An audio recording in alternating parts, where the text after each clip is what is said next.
estava pensando nas comidas que ela come, mas tem que mandar vir, tem que ser cedo, né? Então,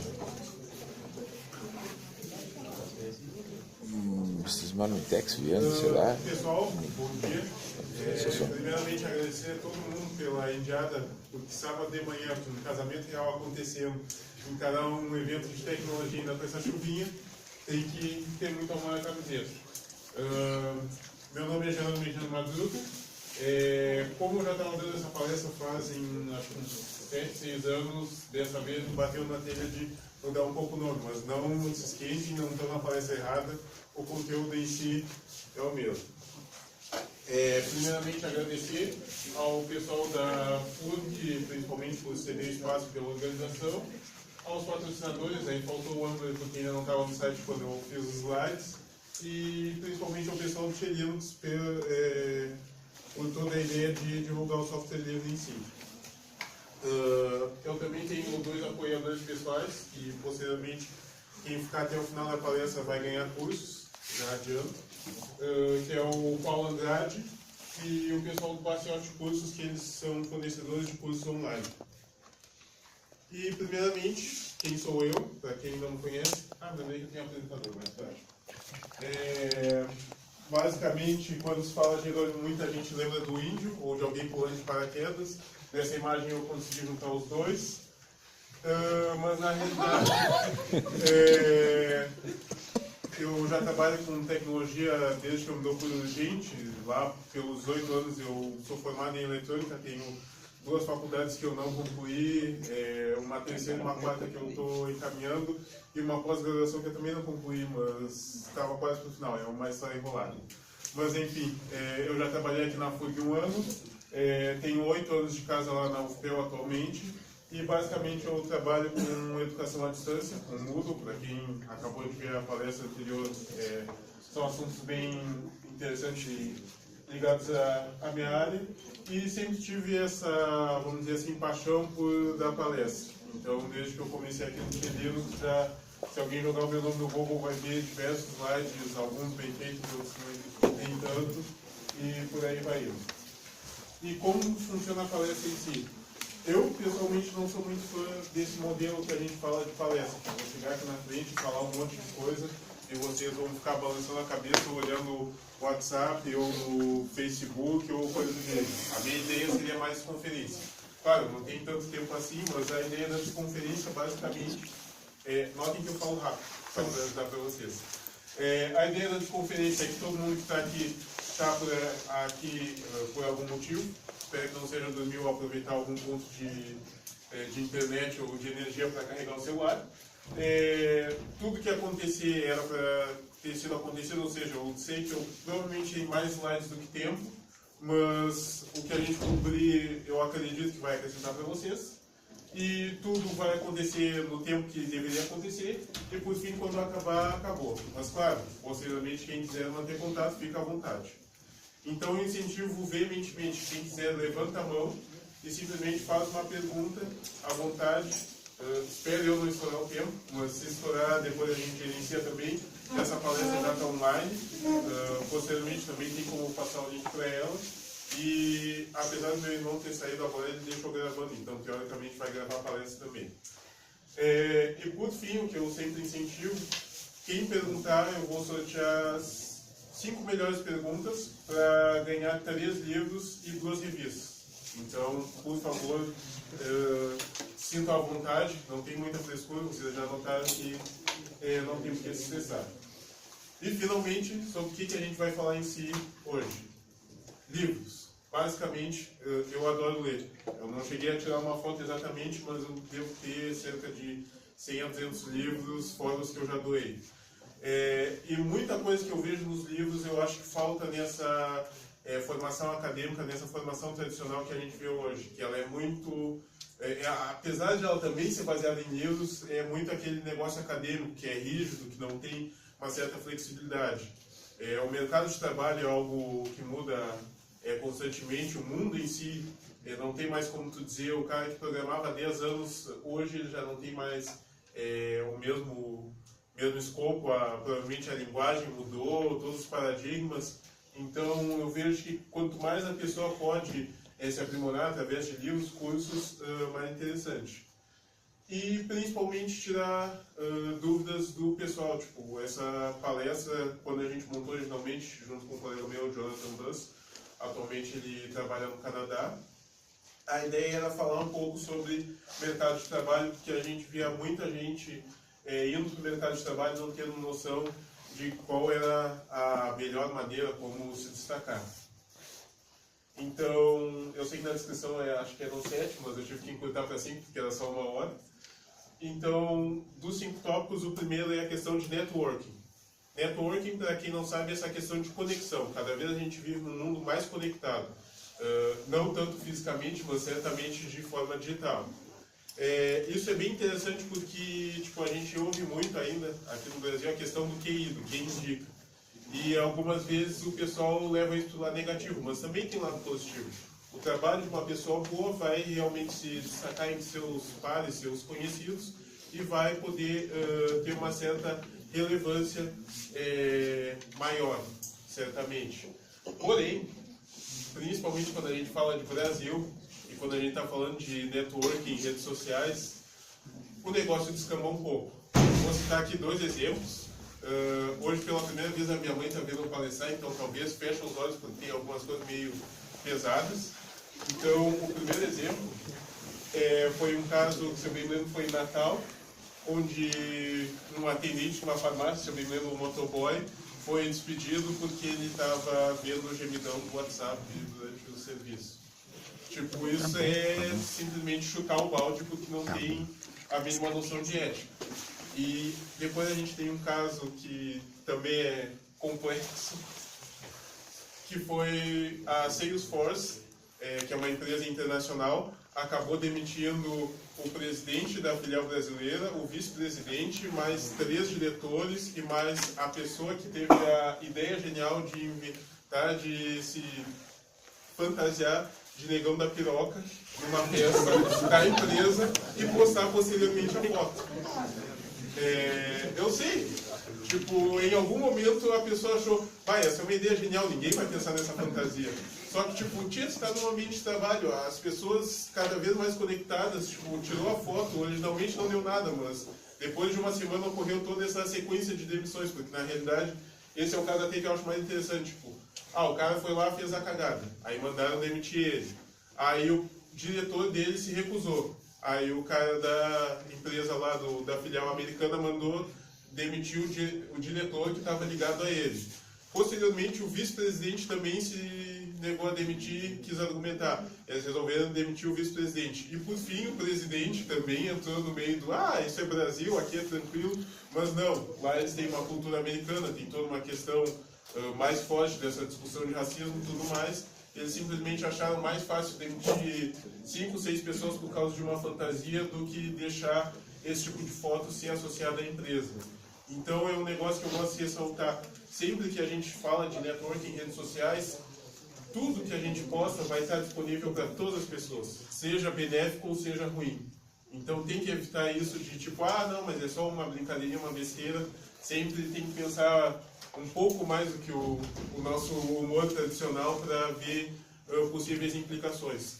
Até o nome da minha palestra eu resolvi de certa forma mudar, porque dei a cara a tapa que seria algo de se expor, também pode ser encarado como violência. E hoje em dia isso é um tema pesado, eu preferi alterar o nome da palestra para evitar algum transtorno futuro.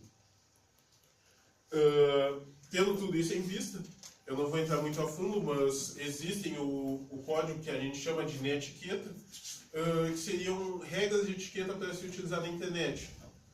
Eu diria que basicamente o bom senso já resolveria, mas para quem realmente quiser ir a fundo, pesquisem sobre netiqueta, eu acho que a regra número 1 já resolve 90% dos problemas.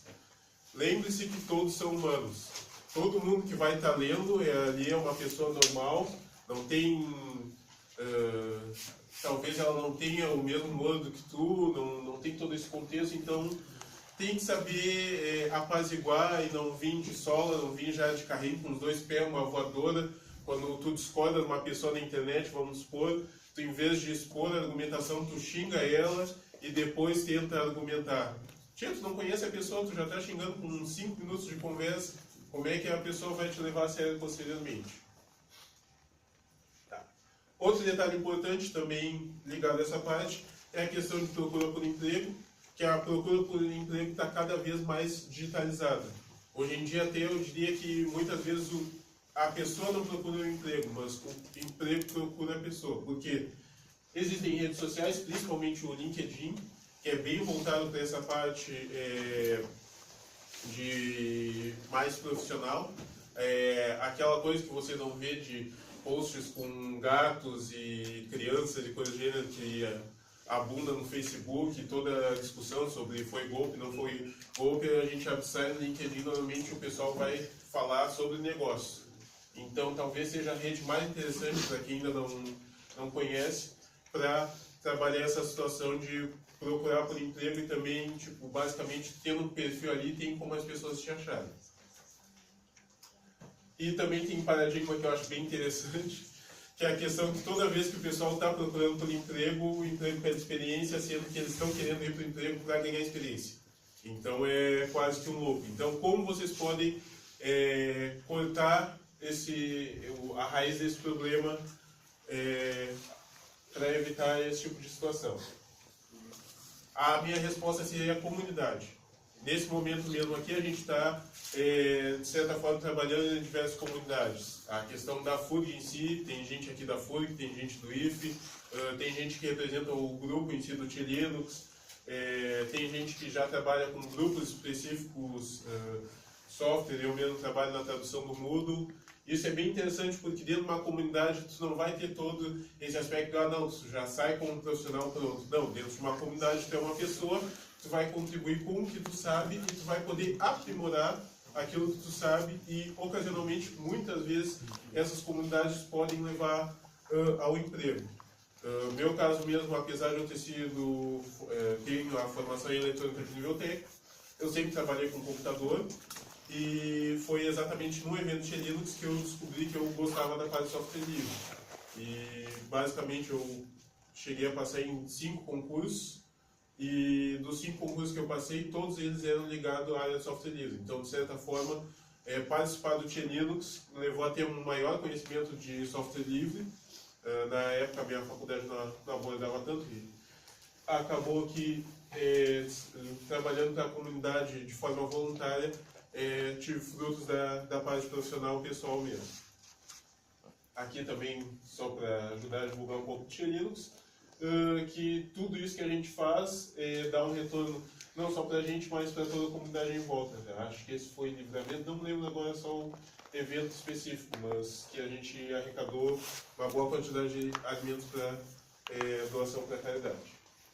E até é interessante que as comunidades em si não quer dizer só essa questão de trabalho, mas existem diversas comunidades, tipo, o pessoal lá da Apple acaba pagando rios de dinheiro porque, de certa forma, eles não são só consumidores, eles são fãs da marca, tem todo uma aura por trás do iPhone, do Mac e toda essa situação. Então é bem interessante que as pessoas acabam se agregando de uma forma ou outra. E sempre isso pode ser trabalhado de forma positiva.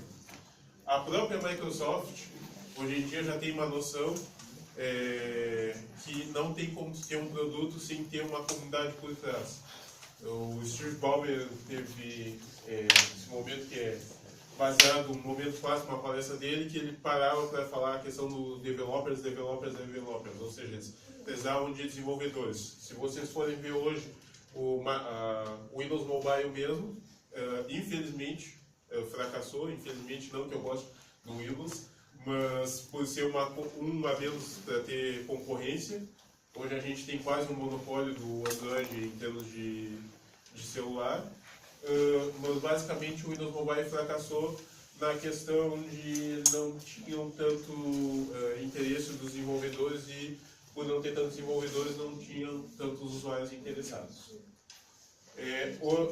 Outro fato que valida essa questão da comunidade, a própria Microsoft em si hoje, apesar de ter no passado já houve várias batalhas, vamos dizer assim, para de certa forma, um conflito com o software livre. Hoje eles incentivam e até dão cursos voltados para o software livre e principalmente para o pessoal trabalhar com a plataforma deles. Então vocês veem o poder que a comunidade tem. A comunidade conseguiu mostrar para eles que não era só aquele modelo tradicional lá do Windows, que eu vou te dar o software prontinho, uma caixinha e pimba.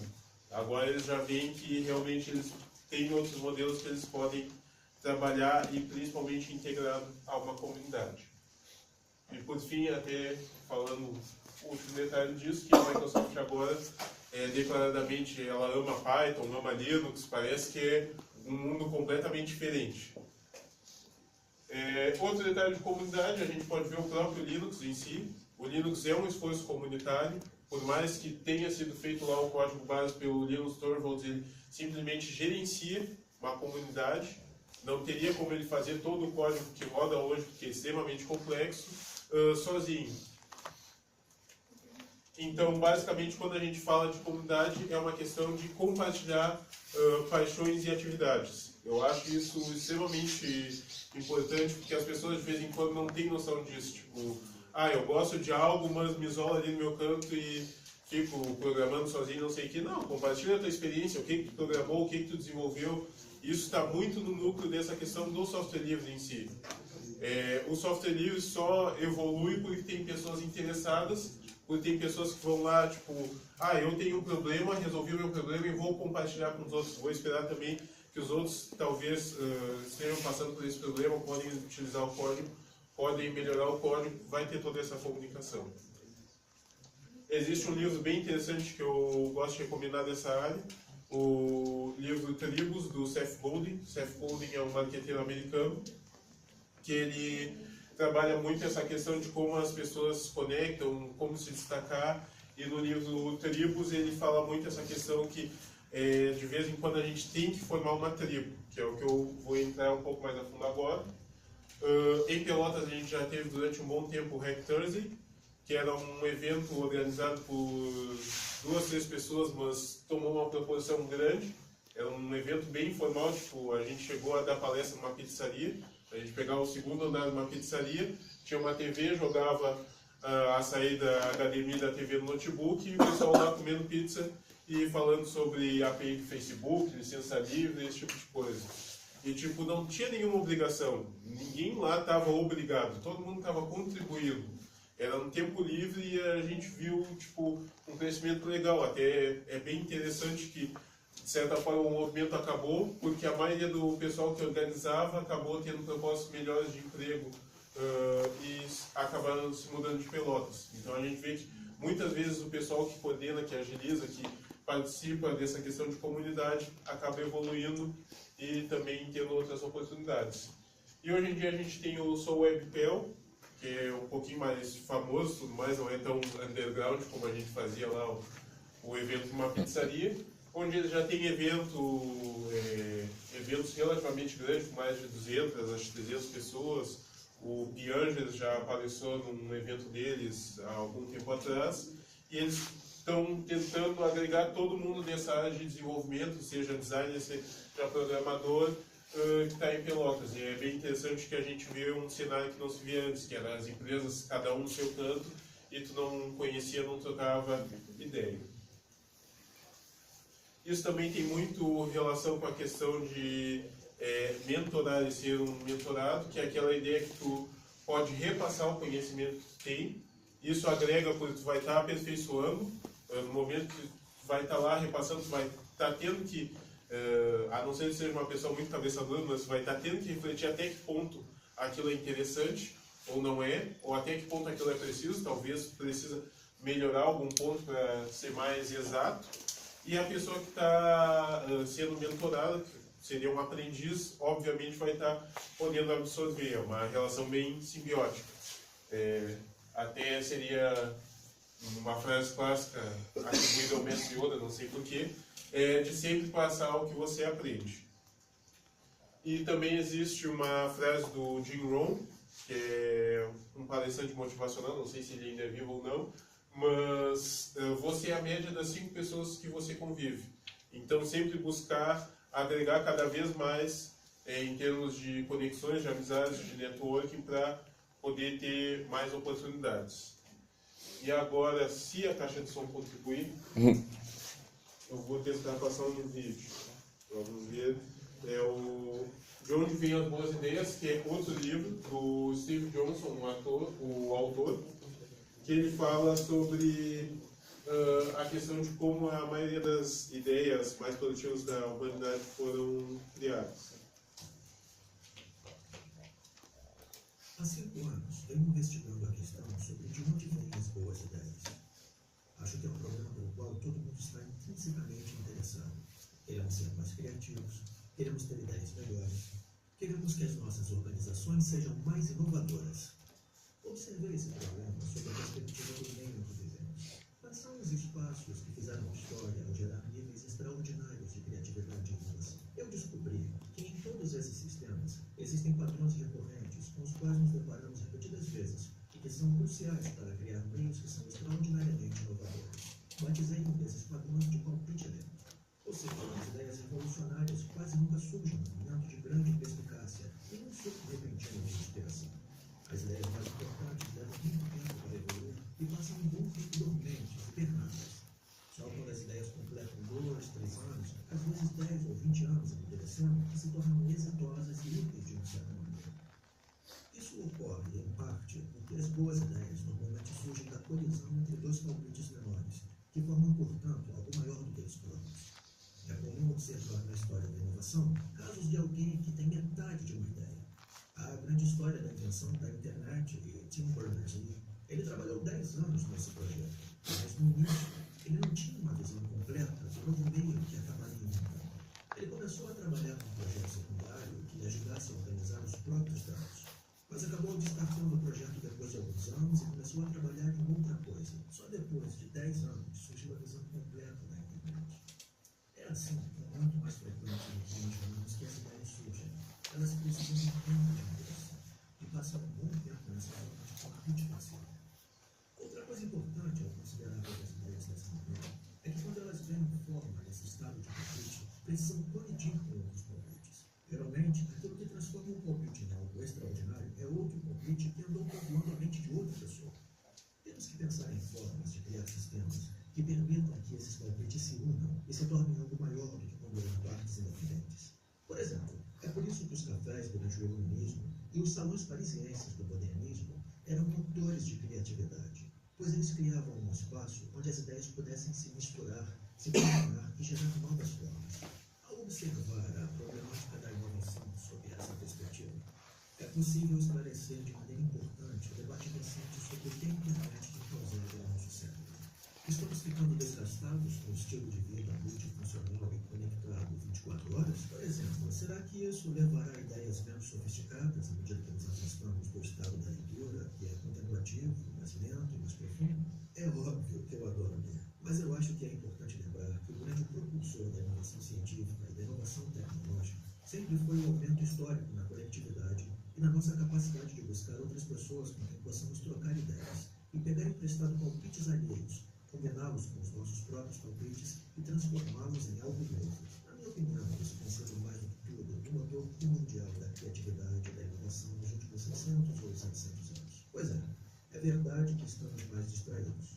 Mas ocorreu algo milagroso e maravilhoso nos últimos 15 anos. Temos tantas novas formas de nos conectar e tantas novas formas de buscar e encontrar novas pessoas que possuem cada peça que faltava para completar o tempo que estávamos trabalhando, ou de nos deparar por acaso com alguma informação nova e incrível que podemos usar para desenvolver e melhorar as nossas próprias ideias. É essa a verdadeira lição sobre de onde vêm as boas ideias. O acaso favorece a mente conectada. De onde vêm as boas ideias?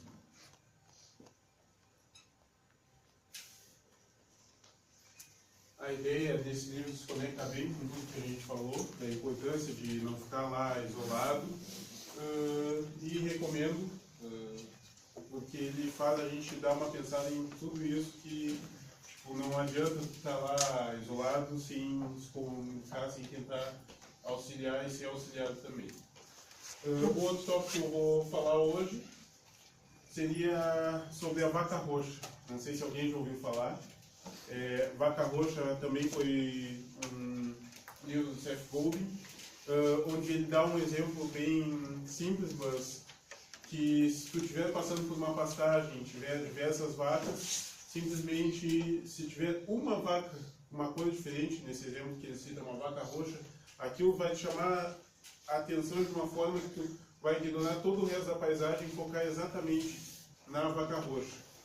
E qual é a ideia por trás da vaca roxa? A ideia não é que a gente se pinte ou alguma coisa do gênero. A ideia da vaca roxa é o profissional que se destaca.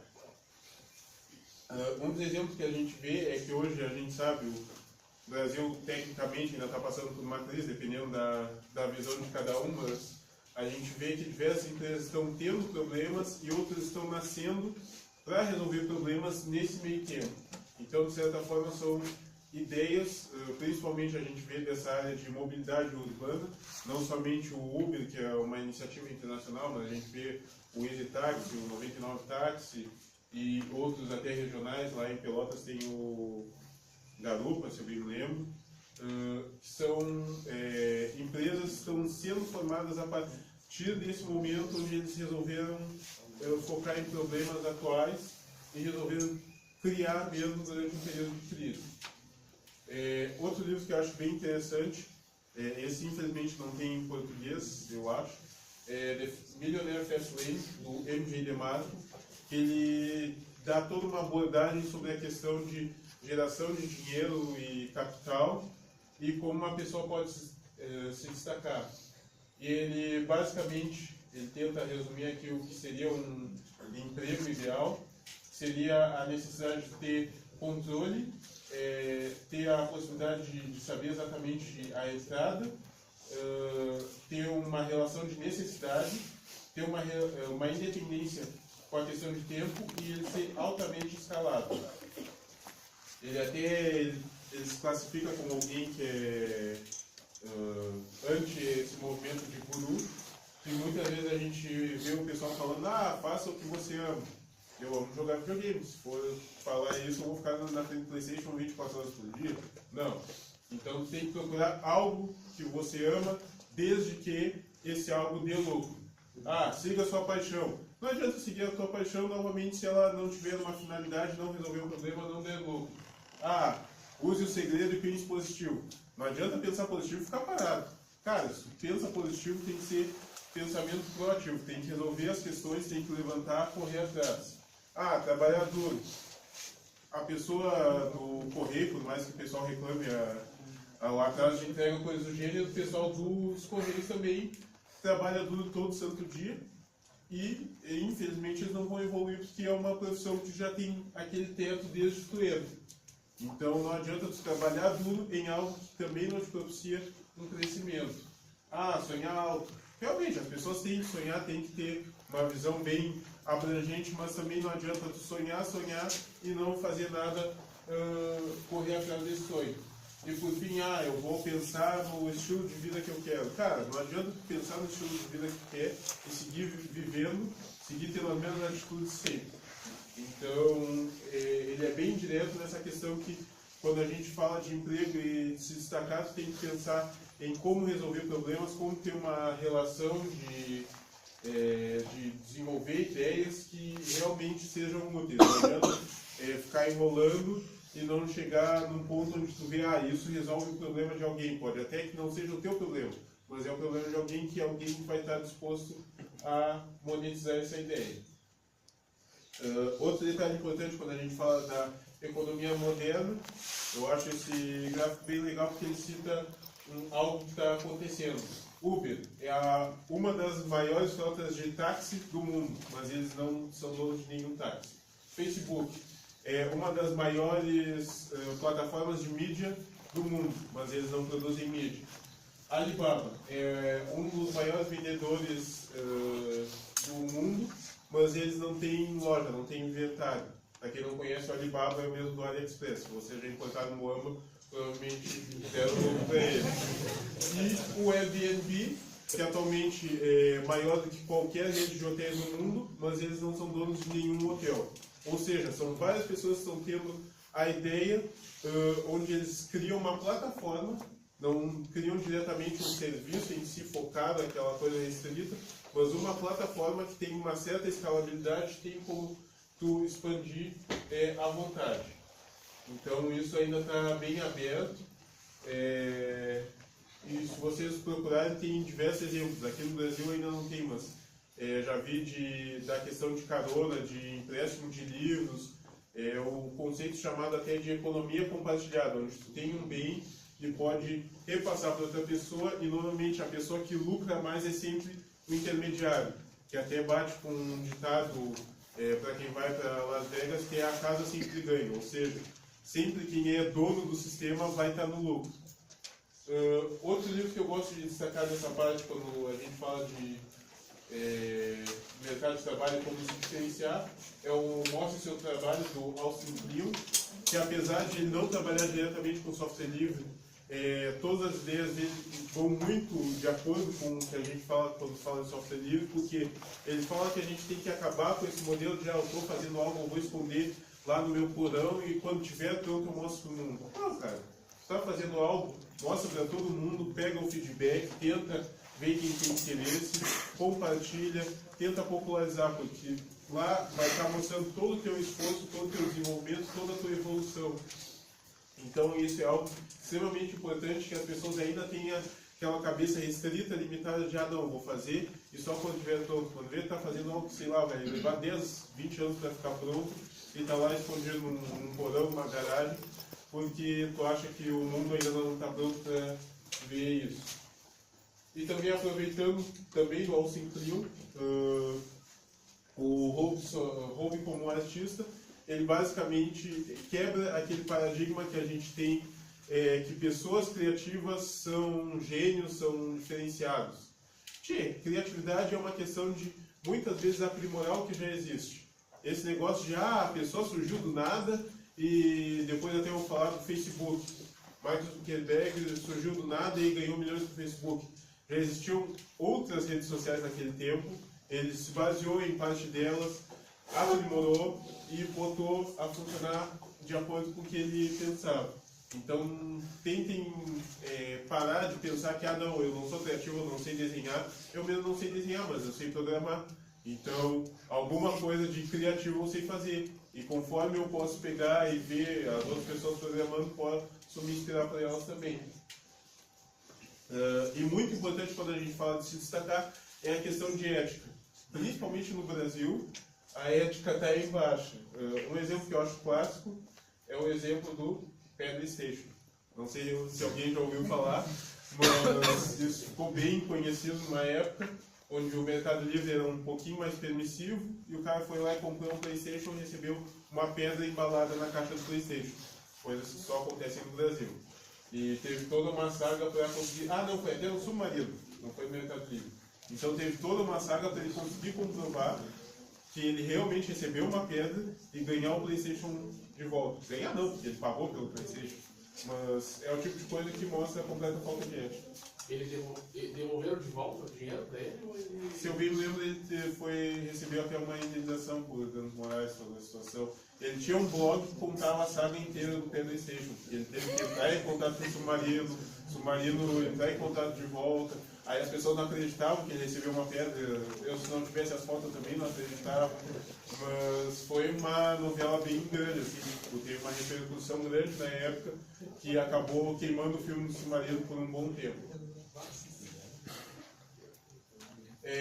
Outra possibilidade para se destacar no mercado de trabalho é a estratégia do Oceano Azul. Para quem não conhece, outro livro também, onde a gente tem basicamente no mercado de trabalho o Oceano Vermelho e o Oceano Azul. O Oceano Vermelho é aquele ambiente predatório, onde já tem muita concorrência, já tem muita gente concorrendo, muitos fornecedores, tipo varejo, vamos supor, eu quero pensar em trabalhar com roupas. Vou vender roupa, vou estar competindo com C&A, vou estar competindo com Renner, com brechó, com isso, com aquilo. Mas eu posso especificar, eu quero trabalhar com roupas, vamos supor, agora está na moda, roupas lá com origem inspirada na África. O pessoal afro está é um nicho de mercado. Então, tu já abre uma possibilidade para o Oceano Azul, onde tu vai ter menos concorrência e uma recompensa maior. Pode ser um mercado menor? Pode, mas isso, de certa forma, é uma diferenciação. Muitas vezes, um mercado menor, mas um nicho onde tu realmente domina, onde tu tem uma menor concorrência, tu pode ter um lucro muito maior e não precisar daquele investimento massivo com competir com uma cadeia de lojas de roupa que seria já um Oceano Vermelho. Outro livro também mais ou menos nesse mesmo ritmo, A Cauda Longa, do Chris Anderson, onde ele tem uma teoria que ele mostra que hoje com a internet a gente consegue ter uma maior conexão com as coisas de nicho, ou seja, essas coisas mais específicas. No primeiro momento aqui a gente vê o que é mais popular e exatamente aqui vai ter o maior nível de concorrência. Vamos explorar, eu estou querendo vender roupa pela internet, mesmo exemplo, vai ter lá, vai competir com Netshoes, C&A também tem vendidas pela internet, Grafite, enfim.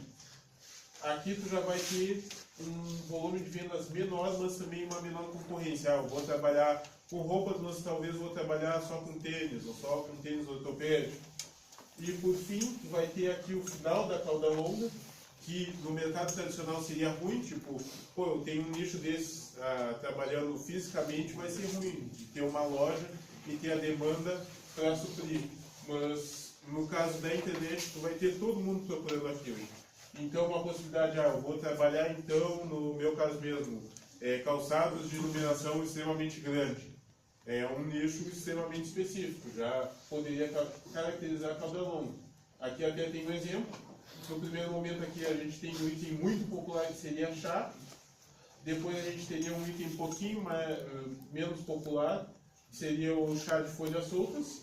E por fim, bem específico, o chá de folhas soltas de Nova York.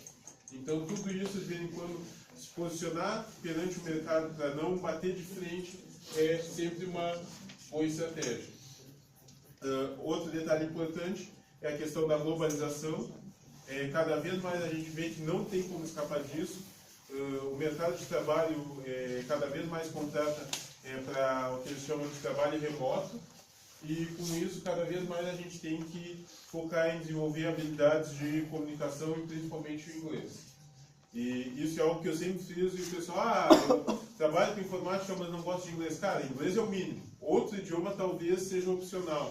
Um mandarim, que o pessoal fala que a China é talvez o maior comércio ainda não desenvolvido aqui para o pessoal do Ocidente, mas o inglês é obrigação. Tanto é que a gente tem um exemplo clássico. Joel Santana foi trabalhar com a África do Sul e o inglês dele era um pouquinho sofrível. Eu não falou outra coisa, mas ele pelo menos foi lá e fez a tentativa, fez o trabalho dele. Provavelmente ele tinha algum tradutor trabalhando com ele. Mas se ele tivesse investido anteriormente na carreira, ele talvez não tivesse passado por essa situação.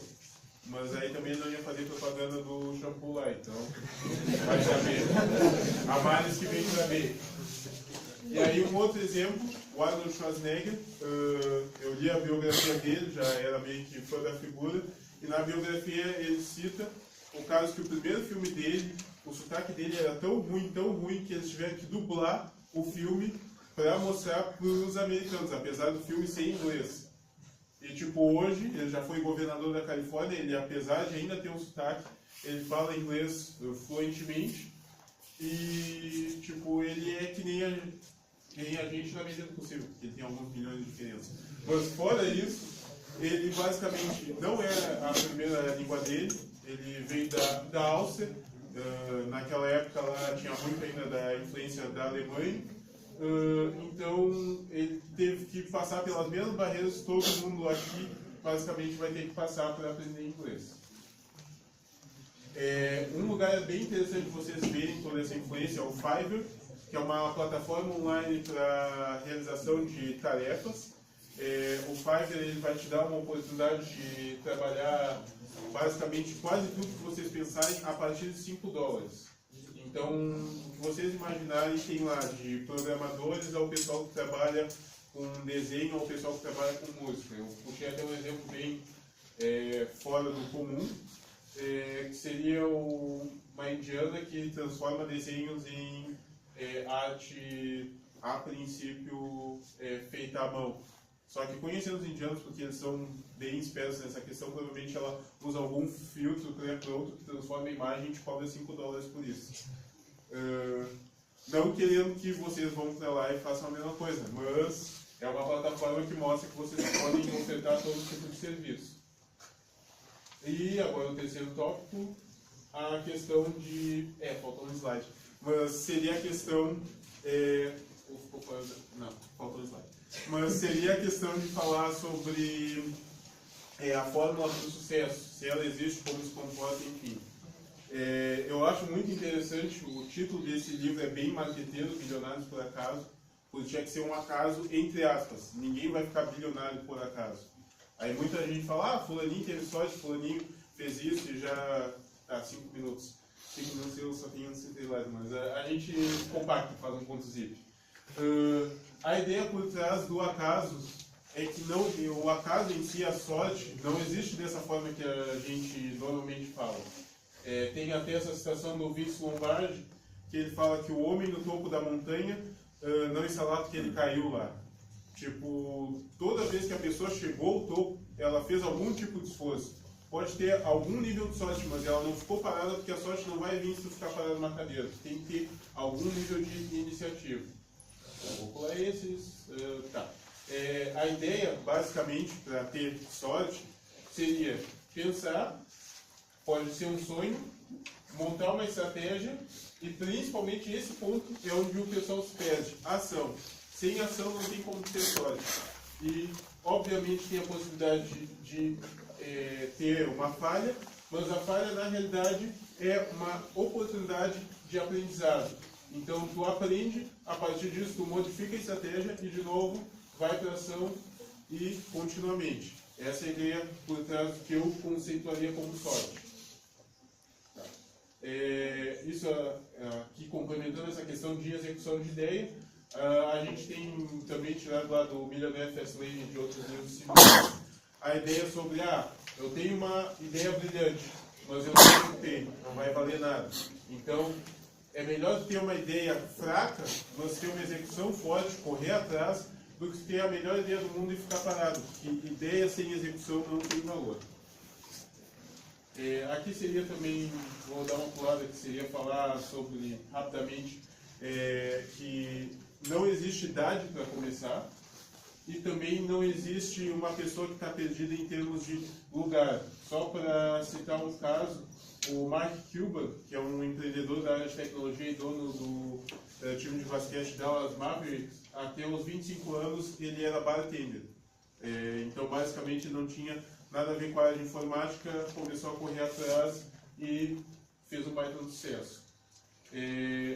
Outra coisa que eu gosto de citar dessa parte é o Scott Adams, que é o criador do Dilbert, que é um quadrinho, e ele tem um livro chamado Como Falhar em Quase Tudo e Ainda Assim Se Dar Bem na Vida, traduzido. E ele tem uma forte crença que perdedores têm objetivos e vencedores têm sistemas. E quando a gente fala de sistema, no caso, para quem for um pouco mais a fundo no livro dele, vai se assimilar muito a um conceito advindo da administração chamado SMART. Seriam ter objetivos específicos, mensuráveis, alcançáveis, relevantes e com base de tempo. Ou seja, não adianta sonhar que eu vou fazer uma empresa. Tem que ter uma projeção do que vai ser a tua empresa, como ela vai trabalhar, qual é o volume de vendas, como vai começar, se aquilo realmente é alcançável, tu tem os recursos para realizar, se aquilo é relevante, tipo, tu vai abrir uma empresa em algo que vai agregar as pessoas e, por fim, quanto tempo tu vai levar a cada passo para essa abertura. Eu ia passar outro vídeo, mas aí Opa! Uma pergunta, não dá para tentar 10 minutinhos mais aí para o palestrante, para a gente não perder? Não, estamos seguindo, conforme der, pode... É por você, não sei. Eu não estou vendo ninguém dormindo. Pessoal, então é mais porque começa 1h30, né? E a gente tem que liberar esse então, vocês podem seguir. Tá. Qualquer coisa avisa, acredito. Claro. Tá. O segundo tópico agora, falta só um, então falta pouco. seria a questão de estudo e quanto de estudo realmente a gente precisa para se destacar no mercado. Quem já ouviu falar da regra de 10 mil horas? 10 mil horas é meio que um mito que para ser bom em algo você tem que investir 10 mil horas. De certa forma até tem vários estudos que comprovam, mas na realidade 10 mil horas é tipo a pessoa de nível mundial em algo. Se vocês forem ver aqui, tem toda uma evolução. Quanto mais tempo que tem investido numa habilidade, num conhecimento, melhor tu fica. Não quer dizer que tu vai ter que realmente dominar tudo aquilo para poder fazer um negócio e trabalhar com isso. Existe um livro do Josh Kaufman, onde ele fala sobre as 20 horas para aprender algo. Basicamente, o que ele mostra toda vez que ele fala sobre esse assunto é que a maioria dos conhecimentos tem como quebrar eles, desconstruir uma habilidade e pegar exatamente o núcleo do que quer trabalhar para compreender melhor. Vamos supor, eu quero aprender Linux. Aprender Linux é genérico, é abrangente, então tu tem que pegar especificamente que tipo de Linux tu vai mexer, vamos supor, então eu vou trabalhar com Debian. Vou trabalhar com Debian e eu quero aprender a linha de comando. Já está melhorando, já está quebrando a habilidade. Quanto mais próximo de vocês chegarem do objetivo do núcleo em si, mais fácil vai ser de aprender. A questão de aprendizado em si seria a prática e a autocorreção, ou correção por terceiros. Não adianta tu armazenar toda a teoria do mundo, porque a teoria em si, como a gente já viu, não vai resolver. Tem que ser sempre teoria casada com prática. Eu vou estar falando de terminal, então vou abrir o terminal e vou lá testar os comandos. E também, uma coisa que já é um pouco mais pessoal, sempre quebrar essa questão de barreiras físicas, mentais, etc. Eu quero aprender, sei lá, guitarra, mas não tem coordenação cheia, vai, toca 1, 2, 3, 4, 5, 6, 7, 20 vezes, uma hora vai. Tem até um filme que eu acho bem interessante que aborda um pouco isso da maestria, que é essa questão de virar o melhor do mundo em algo, que é o filme chamado Whiplash, onde o cara está lá tentando dominar a bateria e ele chega a sangrar enquanto ele está tocando a bateria. Ele tem uma dedicação extrema para aquilo. Ele vê que ele tem uma limitação, mas ele corre atrás até ser o melhor possível. E por fim, a questão que ele acredita que em 20 horas a maioria das coisas tem como ter uma prática. Eu acredito, por exemplo, se vocês hoje chegar em casa, vou treinar lá o shell do Linux durante 20 horas, vou trabalhar com o terminal. Certamente vocês vão ter uma base boa. Claro, não estou aconselhando vocês saírem daqui e fazer um madrugadão 20 horas direto, mas a ideia é a partir disso. Outro detalhe importante, Bill Gates, que é milionário, trilionário, provavelmente já aposentou umas 5 gerações da família dele, lê todos os dias. Ele tem até um blog onde ele recomenda os melhores livros e faz algumas anotações sobre o que ele acha mais importante que ele aprendeu. Então, se o Bill Gates, que é milionário, está lá sentado na grana, aposentado, está lendo por que a gente não pode aprender, por que a gente não pode correr atrás. E aqui um fato interessante, mas também triste, que infelizmente a média do brasileiro por ano é 1 livro. Então, se vocês lerem 2 livros, vocês já tem que tocar o We Are The Champions, porque já está melhor do que a média, já dá para comemorar. Então, isso realmente, por um lado é ruim, por outro é bom, porque quem quiser se destacar, é só correr um pouco atrás que já sai bem acima da média. O Arnold Schwarzenegger, quando foi governador da Califórnia, por exemplo, ele implementou lá um programa chamado de After School, que era focado em atividades fora da escola para desenvolver as habilidades. Então tem que ser essa cabeça que, meu trabalho, minha escola desenvolve algo, mas eu vou chegar em casa, vou trabalhar, mesmo que a gente não tenha aqui um Schwarzenegger da vida, a gente esteja com um Sartori. A gente tem que correr atrás do jeito que der para desenvolver as habilidades. E também algo que não sei como a gente não aprende, que é a chamada, se eu bem me lembro, de pirâmide de Maslow ou algo desse gênero, mas seria a pirâmide do aprendizado, que ela cita como o ser humano normalmente aprende. Basicamente 5% vem da leitura em si, ou seja, a leitura sem a prática também não resolve. Nesse caso, até seria lecture, seria mais apresentação de algo. 10% da questão da leitura 20% através de recursos audiovisuais, 30% através de demonstração, 50% a gente consegue através de grupos de discussão, 75% através da prática e 90% através do ensinamento a outras pessoas, ou seja, aquela questão de mentorar. Então isso é bem importante para destacar que essa questão da educação formal é interessante, é importante, mas não vai resolver tudo. Tem que correr atrás e principalmente tentar auxiliar os outros, que também vai estar auxiliando vocês. Isso também tem muito a ver com pragmatismo. Pragmatismo é a questão de levar tudo para o lado prático, ou seja, aprende, a teoria é ótima, mas lembre-se de levar para a prática. E por fim, o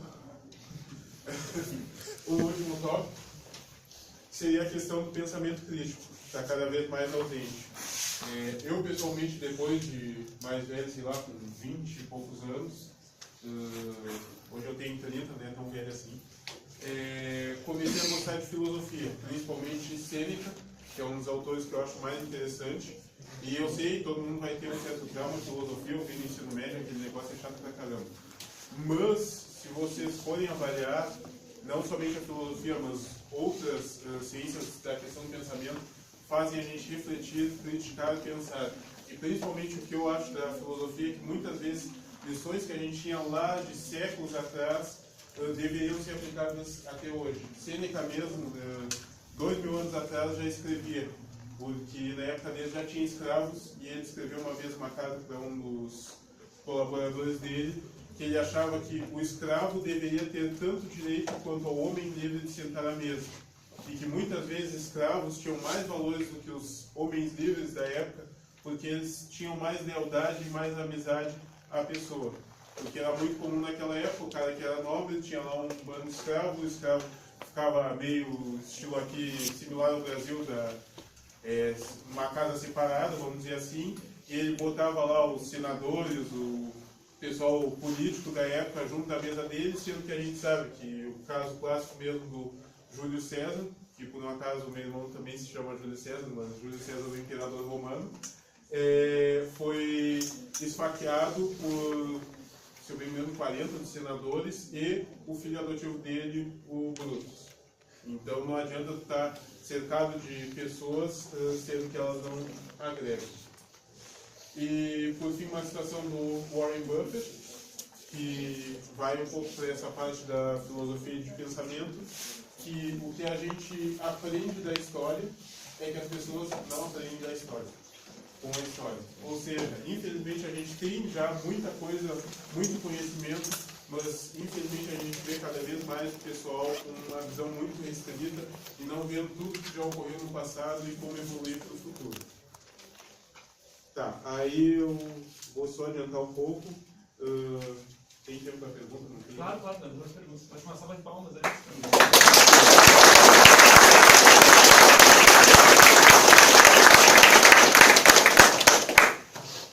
Tá, se tiver alguma pergunta, eu só vou mudar de slide rapidinho. Ó, contato, eu escondi meu e-mail aqui propositalmente, porque eu sempre tento fazer o feedback da palestra e ninguém dá feedback. Então, para ganhar os cursos, para ter contato comigo, aqui ó, bit.ly, fale com o Negão, sem acento. Não tem como errar. Preencheu, eu mando e-mail bonitinho. Na realidade, são mais cursos. Eu ainda consegui o outro patrocinador de última hora. O Vinícius e o Diego vão palestrar de tarde também, vão sortear os cursos. Espero que eles façam algo parecido. Não que eles sejam Negão, não vai ser outro livro. Mas a ideia é essa: entrar lá um formulário para perguntar o que vocês acharam da palestra, o que vocês estão achando do evento. Respondeu, ganhou em box 5 cursos com um certificado sobre Linux, Ubuntu, WordPress, o que vocês imaginarem, a gente está acrescentando lá. Eu acho que perguntas então. Fique à vontade, pessoal. Quem está começando no Linux, aconselha Debian ou CentOS? Mais prático, rápido de aprendizado. Cara, opinião pessoal que distribuição é que nem time de futebol. Por quê? O mais interessante é pegar uma distribuição e trabalhar a fundo nela. A maioria do pessoal começa com Linux, eu vou começar com o Ubuntu. Aí semana que vem, eu vi o Debian. agora eu vou trabalhar com CentOS, daqui a pouco eu vou trabalhar com o Linux Mint. Cara, instalar Linux, vai instalar uma vez na vida, 2, 3, dependendo do computador, e não é que nem Windows, não vai ter o Baidu, não vai ter vírus, acredito eu que não vai ter o Baidu, pelo menos até hoje eles não mostraram interesse. E tu basicamente instala e começa a trabalhar. O terminal é a mesma coisa em tudo que é distribuição, a maioria delas. Se for trabalhar com Python, com uma linguagem de programação, PHP, também vai ser a mesma coisa. O núcleo em si, o que vai diferenciar de vez em quando é a interface.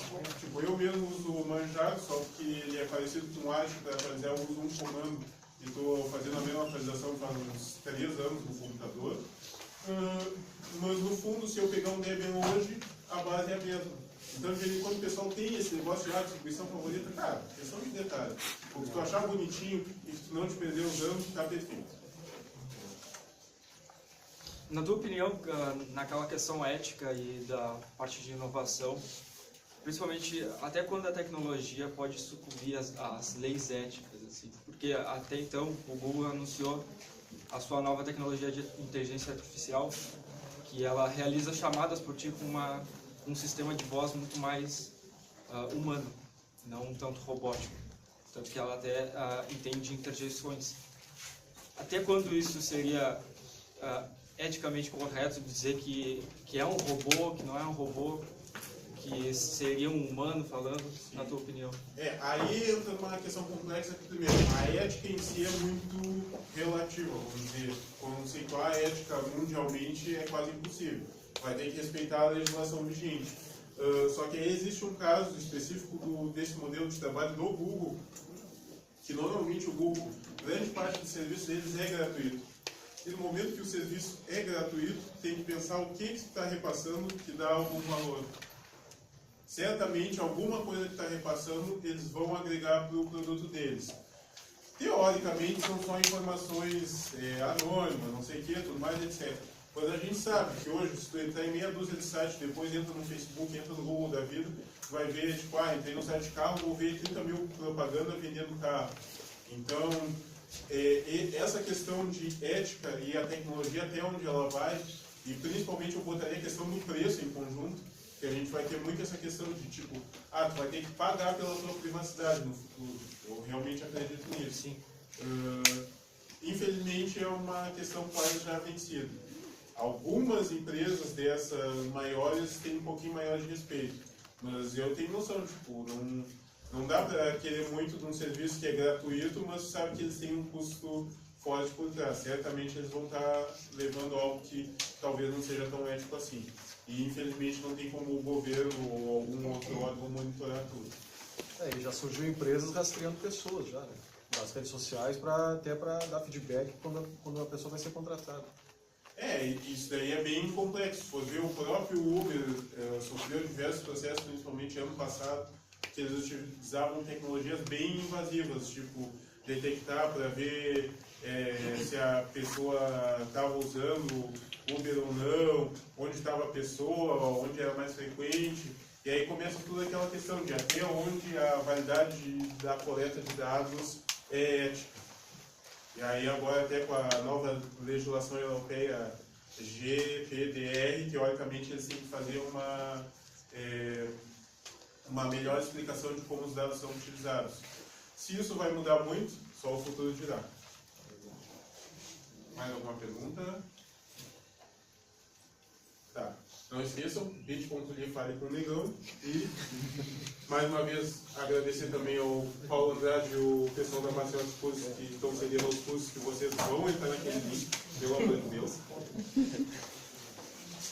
Também o site do Paulo Andrade do Marcela dos Cursos. O Paulo Andrade tem cerca de 40, 50 cursos na plataforma e usando o cupom de Linux dá desconto em todos os cursos dele, fica R$19,90 qualquer um dos cursos. E eu acho que era isso, só deixa eu confirmar se tem algum outro slide. Tá, é uma telinha de obrigado com. Então eu vou deixar aí para quem quiser anotar, já fiz a graça. Seria isso.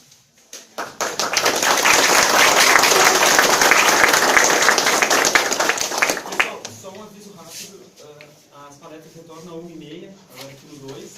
O almoço tem um review, vocês podem ter informação do pessoal na frente, 8h80, ou shopping do Gado, também tem almoço lá esperado. Tá? Obrigado, espero que